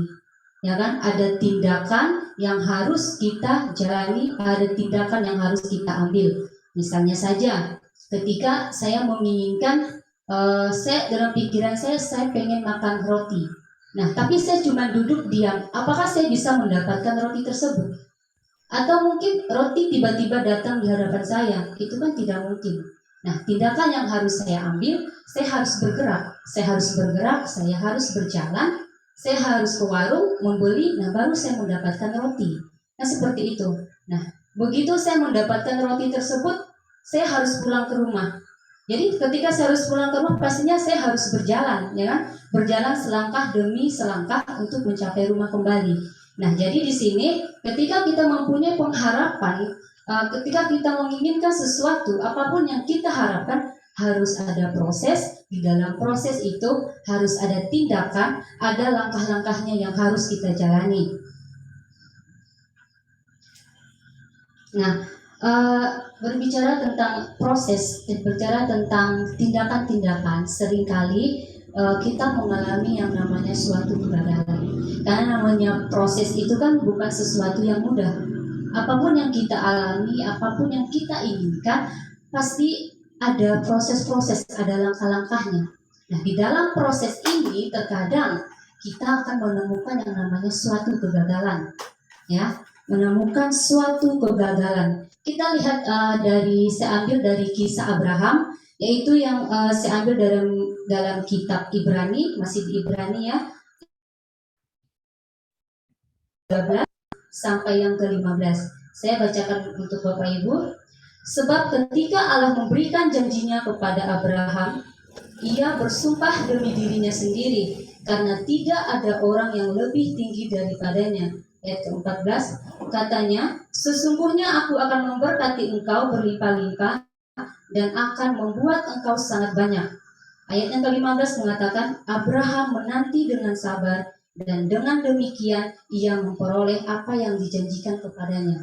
Nah, ketika Tuhan memberikan janji, apakah Abraham pada saat itu juga menerima apa yang Tuhan janjikan? Di dalam firman Tuhan dikatakan Abraham menanti dengan sabar. Jadi Abraham tidak langsung menerima secara spontan, secara langsung, tapi Abraham menanti dengan sabar. Kata menanti berarti di situ ada pengharapan. Abraham berharap kepada Tuhan bahwa Tuhan akan menepati janjinya. Ada kepercayaan yang penuh Abraham kepada Tuhan. Yang sering kali terjadi dalam kehidupan kita itu, ketika kita punya harapan, kita buru-buru, kita tidak percaya, kita ingin mendapatkannya secara langsung tanpa melalui suatu usaha, tanpa melalui suatu tindakan. Nah, inilah yang menjadi kesalahan setiap kita. Dan juga ketika kita mungkin kita berharapnya bukan kepada Tuhan, tetapi kita berharap kepada manusia. Contohnya, ketika mungkin kita punya segalanya, kita punya apapun, kita punya uang, ya, orang-orang akan datang kepada kita. Kita akan memiliki banyak saudara, kita akan memiliki banyak teman-teman dan sebagainya. Bahkan orang yang tidak kita kenal sekalipun akan menjadi teman kita. Tetapi ketika kita tidak punya apa-apa, mungkin kita memerlukan suatu pertolongan, ya, satu persatu mungkin orang-orang yang tadinya menjadi teman-teman kita itu akan meninggalkan kita secara perlahan-lahan. Gitu. Itu kenapa? Karena kita menaruh kepercayaan kita kepada manusia. Kita tidak menaruh kepercayaan kita kepada Tuhan. Nah, jadi ketika kita mempunyai harapan yang pasti, itu tentunya hanya ada di dalam nama Tuhan. Karena apa yang saya katakan? Bahwa manusia itu sering mengecewakan. Dan kita juga sering mengalami kegagalan ketika kita mengharapkan segala sesuatu. Jadi, Bapak, Ibu, dan saudara-saudara, ketika kita berharap kepada Tuhan, apapun yang terjadi, kita tidak akan mengalami namanya kekecewaan. Nah, kenapa kenapa kita bisa kecewa ketika kita percaya kepada manusia? Karena pada nyatanya manusia menerima kita ketika kita punya sesuatu, ketika kita memiliki sesuatu yang dapat menguntungkan orang lain, maka manusia akan menerima kita. Satu persatu mereka akan mendekati kita.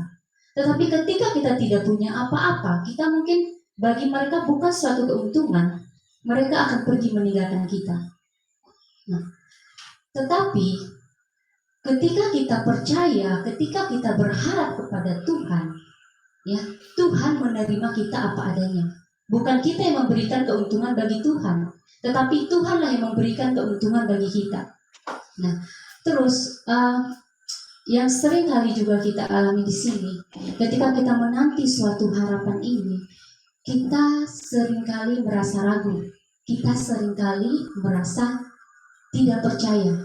Kembali saya ambil dari kisah Abraham, ketika Tuhan menjanjikan kepada Abraham bahwa dia akan memiliki seorang anak. Apa yang dilakukan Abraham pada saat itu? Abraham dan istrinya Sarah, dia tertunduk dan tertawa. Artinya di situ bahwa Abraham tidak percaya. Seolah-olah Tuhan hanya mengada-ngada, seolah-olah Tuhan hanya memberikan lelucon kepada Abraham. Tidak mungkin, ya kan? Seringkali dalam kehidupan kita, itulah yang kita alami. Kita tidak percaya dengan janji-janjinya Tuhan. Kita ragu akan pertolongan Tuhan. Kita tidak yakin. Kita merasa bahwa kita tidak memerlukan pertolongan Tuhan. Bahwa seolah-olah Tuhan tidak mengerti dalam kehidupan kita. Padahal harapan yang pasti itu hanya ada di dalam nama Tuhan. Tidak ada harapan yang ketika kita menaruh harapan kepada manusia itu tidak ada kepastian. Itu kita akan mendapatkan yang namanya kegagalan, kita akan menemui yang namanya kekecewaan. Seperti yang saya katakan bahwa manusia itu hanya menerima kita ketika kita memiliki sesuatu. Kita dapat memberikan keuntungan kepada orang-orang di sekitar kita, kepada manusia. Tetapi Tuhan menerima kita ketika kita tidak memiliki apa-apa. Bahkan ketika kita berdosa, kita adalah manusia berdosa, tetapi Tuhan menerima kita karena apa? Karena Dia mengasihi kita.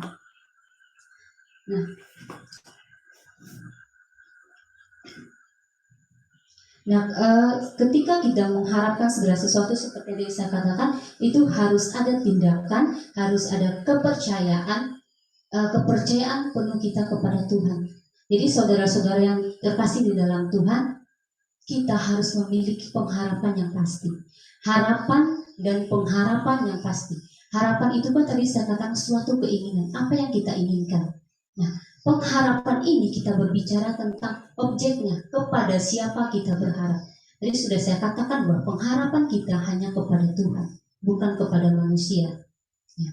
Percaya, yakin, dan tidak hanya duduk diam menunggu. Berarti di situ harus ada usaha kita. Jadi ketika kita memiliki suatu pengharapan, kita harus bertindak. Kita harus menjalani yang namanya proses-proses Tuhan. Jadi kita jangan hanya duduk diam dan menunggu. Jadi saudara-saudara terkasih dalam Tuhan, nah saya mau ambil dari kitab Yeremia 17 ayat 7, di sini juga dikatakan, diberkatilah orang yang mengandalkan Tuhan, yang menaruh harapannya kepada Tuhan. Jadi Bapak Ibu dan saudara-saudara, taruhlah harapanmu kepada Tuhan. Karena kepastian, keselamatan hanya ada di dalam nama Tuhan Yesus Kristus.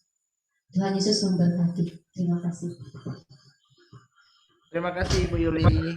Silakan Pak Jo. Oke, Yuli, ini khotbah ini sungguh-sungguh bisa jadi motivasi ya, motivator ya. Motivator kan menggunakan ngomong seperti Yuli gitu ya. Nah, ini memang sungguh-sungguh untuk anak muda boleh dikhotbahkan sebagai seakan-akan sebagai Yuli seorang motivator. Ingin jadi apa? Ingin jadi dokter, ingin jadi guru, ingin punya toko, ingin punya perusahaan, punya usaha tertentu, ya itu memotivasi orang untuk melakukan hal-hal tapi dan sesuai dengan apa yang dikatakan Yuli itu jangan gagal, jangan diam aja, tidak bisa terjadi dengan sendirinya, harus banyak berusaha, itu betul. Betul. Nah, Dan di dalam contoh daripada Abraham ini, Yuli dapatkan pelajaran yang banyak. Apa dua hal yang dijanjikan Allah kepada Abraham ini? Apa dua hal? Dalam ayat yang ke-14, Allah menjanjikan apa? Anak. Siapa yang ngomong itu nggak dengar? Nggak apa, lanjut Tuhan Pak. akan Abraham dan menjadikannya menjadi bangsa yang besar.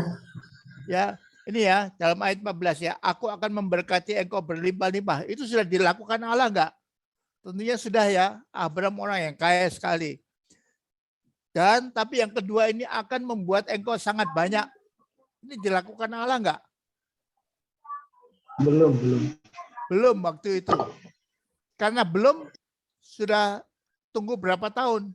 Puluhan tahun ya. Udah tunggu puluhan tahun ya Abraham ya. Karena nggak sampai-sampai pikirnya daripada gagal, ya udah bantu Allah. Berdosa nggak membantu Allah, Yuli? Bagaimana Abraham membantu Allah yang menyatakan bahwa dia tidak percaya dengan supaya punya anak ini dia harus Abraham akhirnya berbuat apa, Yuli?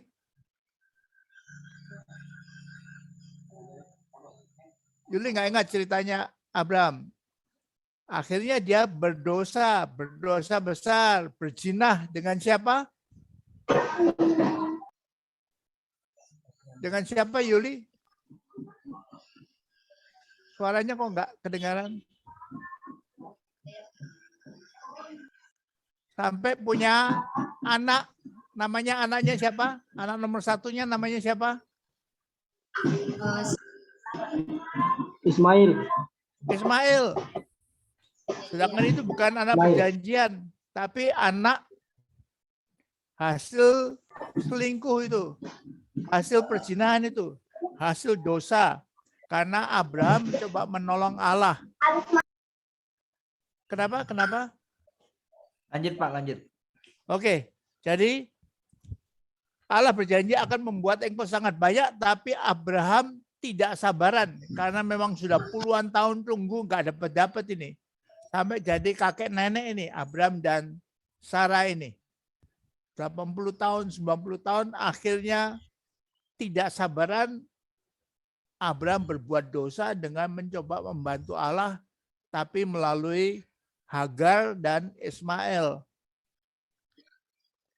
Dia tidak sabar sampai berbuat dosa. Itu bisa menjadi peringatan bagi anak-anak muda ya. Yuli bisa memperingatkan anak muda ya. Oke, kamu boleh punya harapan, tapi tetap sesuai dengan firman Allah. Jangan bengkok, jangan ingin sukses di sekolah, lulus SMA dengan nyontek. Itu kasih contoh yang real ya. Jangan ingin jadi pengusaha besar tapi banyak korupsinya. Melanggar undang-undang pemerintah, melanggar hukum-hukum pemerintah. Karena kita terlalu ingin jadi kaya, punya perusahaan. Ingin jadi dokter, ayo kerja, ayo studi, ayo praktek yang banyak. Ya, jadi ini motivasi yang baik yang bisa dilakukan oleh Yuli bagi anak-anak muda. Nah, itu saran-saran saya ya. Kasih contoh-contoh yang real ya, Yuli ya. Kasih contoh-contoh real bagaimana menjadi dokter, bagaimana menjadi pengusaha, bagaimana menjadi guru yang baik, bagaimana menjadi orang yang terpelajar tentunya ya. Dan kasih contoh sesuai dengan firman Allah yang kasih contoh dari kehidupan Abraham. Tetap tekun, Tuhan memberkati sampai jadi kaya luar biasa, tapi jangan tergoda untuk berdosa. Seperti yang dia lakukan dengan Hagar dan akhirnya keluar anaknya yang pertama yaitu Ismail. Oke, terima kasih. Rasanya cukup ya. Terima kasih. Oke, terima kasih Yuli. Pak masih bisa satu orang lagi? Silakan, bisa saya. Oke, ini yang terakhir. Jadi saya akan umumkan sebelum Pak Aken memulai. Untuk minggu depan dipersiapkan nama-nama yang saya sebutkan. Ini bisa saja ada yang berhalangan atau tidak. Jadi yang disebutkan ini dipersiapkan. Satu, Pak Bernard, tolong bantu saya untuk mengingatkan ya ke teman-teman yang ada yang tidak hadir.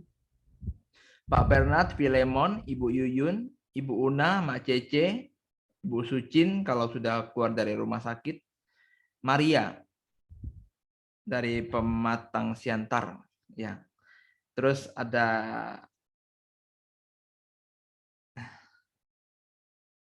siapa lagi ini? Ada Terlalu banyak kali, Erik. Enggak, saya cuman ini, Pak. Takutnya ada yang berhalangan seperti hari ini beberapa berhalangan.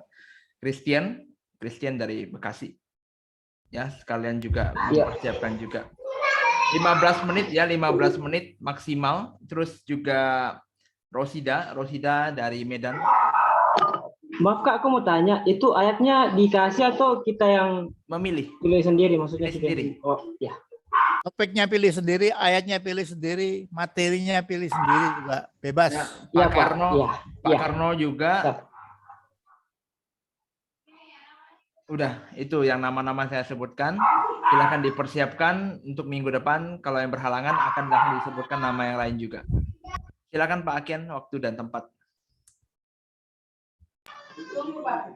Belum dinyalakan suaranya, masih di mute. Shalom Pak Jo. Shalom. Shalom Pak. Shalom. Pada malam hari ini saya akan menyampaikan firman Tuhan yang terambil di dalam Matius 5 13-14. Sekali lagi Matius 5. Kamu adalah garam dunia. Jika garam itu menjadi tawar, dengan apakah ia diasinkan? Tidak ada gunanya lagi selain dibuang dan diinjak orang.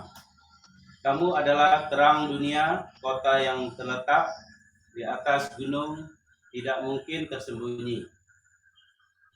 Ayat yang di atas tidak mengatakan kita harus menjadi garam dan terang dunia, melainkan kita adalah garam dan terang dunia. Jadi garam dan terang dunia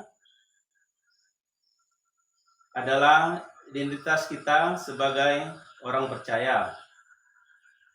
Suka atau tidak suka, setiap orang yang percaya kepada Yesus adalah garam dan terang dunia.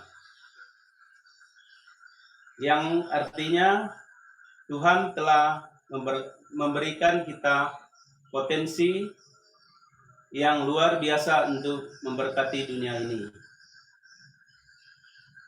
Terlalu kecil kalau kita berpikir kita hanya dipanggil untuk memberkati keluarga atau saudara-saudara kita saja. Tuhan memampukan kita menjangkau dunia ini bagi kerajaannya. Namun sebelum kita sampai ke sana, latihlah diri kita menjadi berkat bagi orang-orang yang ada di sekitar kita.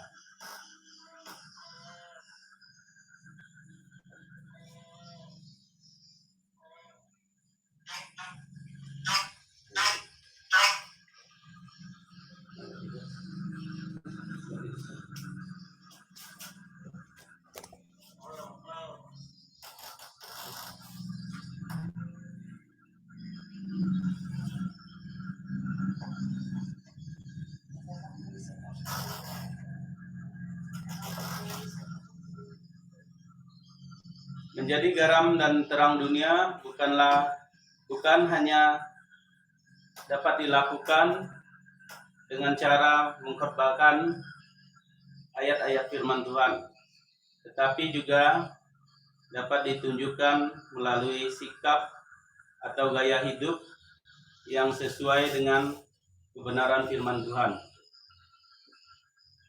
mengucapkan sesuatu yang selaras dengan kebenaran firman Tuhan, atau membuat keputusan-keputusan yang memuliakan Bapa Surgawi. Kita memiliki lebih banyak alasan untuk percaya daripada takut. Bahkan hal-hal sederhana yang kita lakukan seperti datang tepat waktu, tersenyum, menepati janji, mengucapkan terima kasih atau maaf dapat menjadi jembatan untuk memberkati dunia, memberkati orang lain juga. Demikianlah firman Tuhan yang telah kami sampaikan, dan Yesus memberkati. Amin. Terima kasih Pak Akian. Silakan Pak Jo untuk memberikan komentar. Oke. Terima kasih Pak Akian. Kembali sama seperti tadi siapa yang saya katakan, untuk khotbah harus konkret ya. Kata-kata Pak Akian ini banyak yang masih abstrak.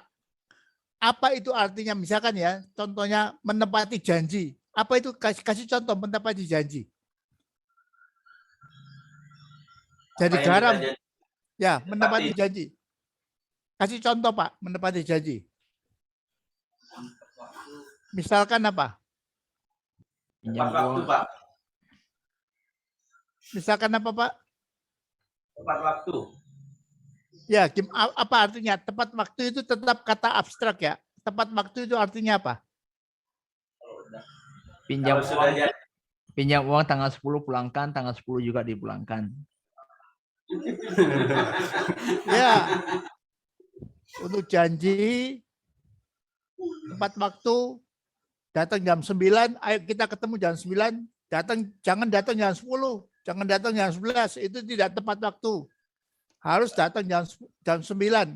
Jadi kasih contoh yang konkret ya Pak ya. Untuk ya, Pak. Nah, kalau jadi garam itu gunanya apa Pak? Garam. Mengasih makanan supaya penyedap rasanya. Supaya apa? Supaya apa?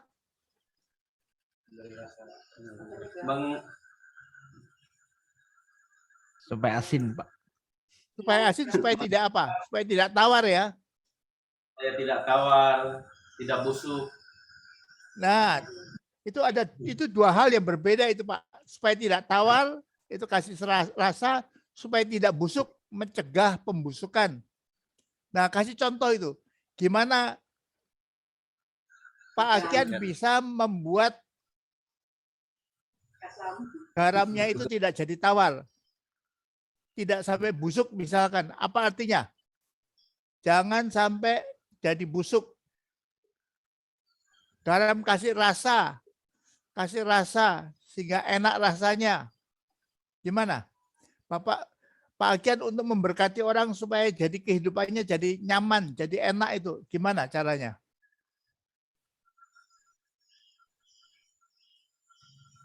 Kasih contoh-contoh real ya Pak ya, contoh-contoh konkret ya. Pak.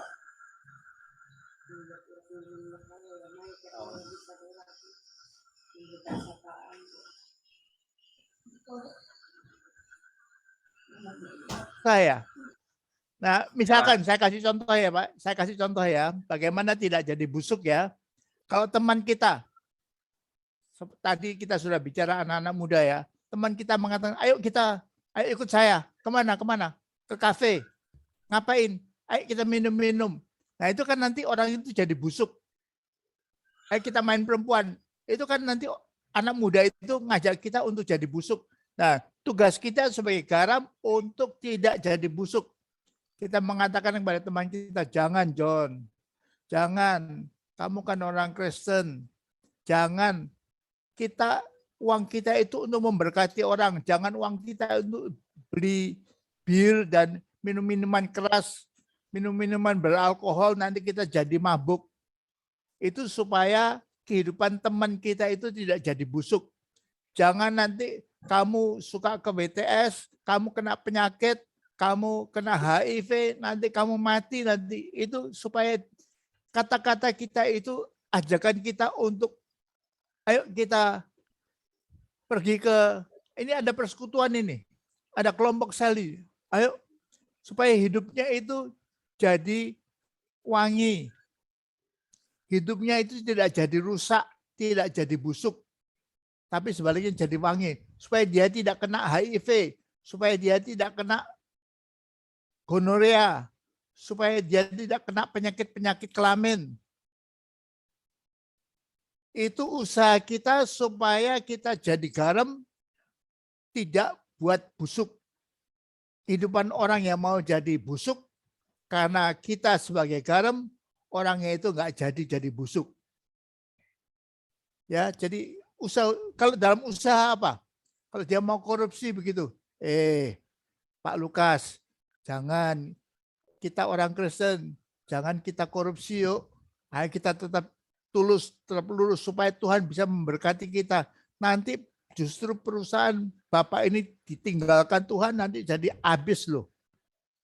Jadi itu usaha kita supaya jadi garam, memberkati dan menghindari supaya tidak jadi busuk orang-orang sekitar kita. Dan jadi peringatan Tuhan di sini, jangan garam itu menjadi tawar. Kalau jadi tawar tidak diguna, dibuang orang, diinjak-injak orang. Kalau kita itu hidupnya sudah garam yang tawar ya, udah tidak bisa menghindari pembusukan dan tidak bisa kasih selera atau rasa yang nikmat, tawar. Kehidupan orang yang tawar harus kita asinkan supaya hidupnya itu cerah. Hidup yang sudah membosankan, dia sudah putus asa, dia sudah pengen mati aja, sudah nggak ada gunanya hidup. Ayo kita sebagai garam, kita harus yang cerah supaya dia itu bangkit.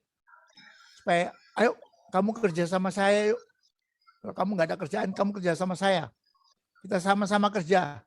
Dengan demikian, orang itu yang sekarang sudah mau bunuh diri, sudah putus asa, setelah ketemu kita sebagai garam yang bikin hidupnya itu asin lagi. Menimbulkan hidupnya itu berselera lagi. Setahun kemudian dia, terima kasih Pak, terima kasih karena ikut sama kamu sekarang kehidupan saya diberkati. Saya tidak putus asa lagi. Saya tidak mau mati lagi. Saya mau tetap Tuhan memberkati saya melalui hubungan sama Bapak itu. Dengan demikian kita menjadi garam yang menyebabkan hidup orang itu selera, tidak tawar aja. Ya, tadi tugasnya atau fungsinya garam 2 itu membuat makanan jadi berselera, rasanya enak dan supaya tidak jadi busuk gitu ya. Itu contoh-contoh konkret ya Pak Akian ya, kasih contoh-contoh. Mestinya Pak Akian dalam dunia bisnis bisa kasih banyak contoh-contoh dari dunia bisnis ini. Dari dunia usaha. Kasih contoh-contoh yang real ya, supaya tidak abstrak aja. Ngerti ya? Teman-teman semua ngerti ya? Saya tekankan ini. Kalau khotbah harus konkret, harus konkret, harus konkret. Jangan abstrak, jangan abstrak. Hindari khotbah yang abstrak, hindari khotbah yang tidak bisa dimengerti. Tapi kasih contoh. Sebab ini kata-kata dalam firman Allah masih abstrak tuh. Kamu adalah garam dunia. Artinya apa itu kok saya jadi garam dunia? Fungsinya garam itu apa? Jika garam itu menjadi tawar, dengan apakah ia diasinkan itu artinya apa itu? Cuma nggak akan ngerti itu. Jadi kita kasih banyak contoh ya. Tidak ada gunanya selain dibuang dan diinjak orang. Kita orang-orang Kristen jangan sampai kita disepelekan, nggak ada gunanya. Kita diinjak-injak orang karena kita sudah tidak bisa jadi berkat lagi. Oke, rasanya itu cukup, Erik, untuk masukan saya untuk Pak Akian ini. Yang konkret ya, yang konkret, yang konkret, yang konkret. Oke, terima kasih Pak Akian, terima kasih Pak Jo. Jadi pesannya berikan contoh yang konkret. Ya, tidak terlalu umum, tapi detail dalam isinya apa. Oke. Nah, oke, kita akan bertemu lagi minggu depan. Saya mengumumkan hari Kamis kita ada kelas penyembahan WL. Bagaimana menjadi WL dan kelas-kelasnya pertemuan keempat. Jadi hadir kalau yang sudah pernah mengikuti dan sudah mendaftarkan di dalam kelas tersebut, ya. Karena kita tidak hanya diperlengkapi secara teknis untuk berkhotbah, tapi juga hubungan dengan Tuhan di doa hari Selasa, Kamis itu penyembahan. Oke, terima kasih. Jadi diingatkan lagi nama-nama yang telah disebutkan, jangan lupa untuk mempersiapkan diri juga. Oke, kita akan tutup dalam doa. Saya minta Pak Agape untuk tutup dalam doa kelas kita ini. Baik, mari kita bersatu dalam doa. Bapa di surga, terima kasih Tuhan pada malam hari ini kami telah belajar ya Tuhan